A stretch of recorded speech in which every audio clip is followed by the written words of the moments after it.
हजरात मेरे सामने जलवा फरोश है, उनकी बारगाहों में गुजारिश है कि बहुओं को बेटियों को दर्जा दें।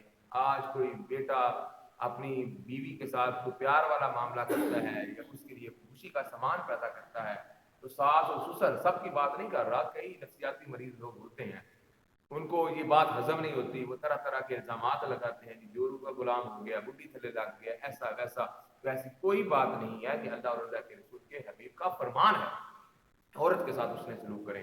हाँ, बीवी के ऊपर भी जिम्मेदारियां हैं, शोहर की भी जिम्मेदारियां हैं, बीवी के भी हकूक हैं, शोहर के भी हकूक हैं। हर बंदा अपने फराइज अदा करे, क्योंकि हर बंदे के फराइज दूसरे के हकूक हुआ करते हैं। जब आप अपने फराइज अदा नहीं करते तो दूसरों के हकूक पर पामाल होते हैं। इसलिए सास और ससुर को भी चाहिए कि बहू को बेटी का दर्जा दें, उनसे मोहब्बत करें, उनसे प्यार करें, जिस तरह कोई शख्स भी नहीं चाहता। देखिए, जो आपके घर आपकी बेटी आपके बेटे की तरफ आई होती है वो भी किसी की बेटी होती है। अब बताएं, आप में से अक्सर लोग बेटियों के बाप होंगे, कौन सा बाप चाहता है कि मेरी बेटी के साथ जुल्म हो?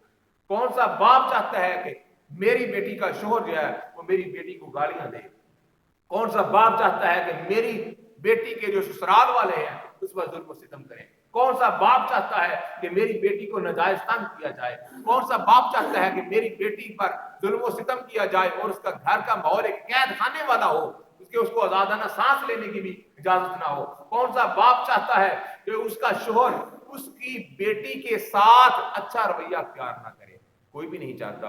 बेटियां जिगर का टुकड़ा हुआ करती हैं, हर बंदे को अपनी बेटियों से ज्यादा प्यार होता है। मैं किसी की बात नहीं करता, मैं भी बाप हूं, मेरा भी एक बेटा है, एक बेटी है, तो यकीन करे एक ही बेटा है मेरा, लेकिन मुझे बेटी से ज्यादा प्यार है।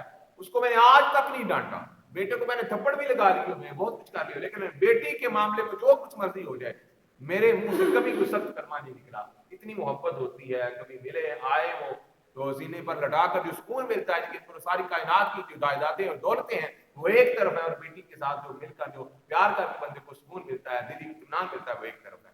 तो हमें दूसरों की बेटियों को भी अपनी बेटियां समझना चाहिए।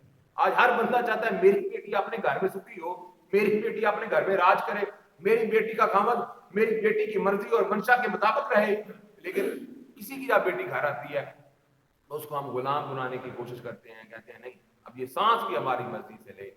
तो ऐसा नहीं है। अगर हम घर का ऐसा माहौल करेंगे तो फिर मामलात खराब हो जाएंगे, घर का माहौल जो है वो पुरसुकून नहीं रहेगा। फिर बेटा भी मजबूर होगा घर से निकलने पर, बहू भी चाहेगी कि मैं अलग घर ले लूं, तो बाकी सारे मामलात जो हैं वो खराब होते नजर आएंगे। इत्तेदाल के साथ चलें, हर बंदे को अपने फराइज का ख्याल रखना चाहिए। हम अपने फराइज का ख्याल नहीं रखते, हम चाहते हैं हमें अपने हकूक मिले। हर बंदे को अपने हकूक का पता है लेकिन फराइज का नहीं पता कि ये मेरा फर्ज बनता है। भाई फराइज अदा करोगे तो हकूक की तमन्ना करना, जब हम फराइज अदा नहीं करते तो हकूक फिर कहाँ के?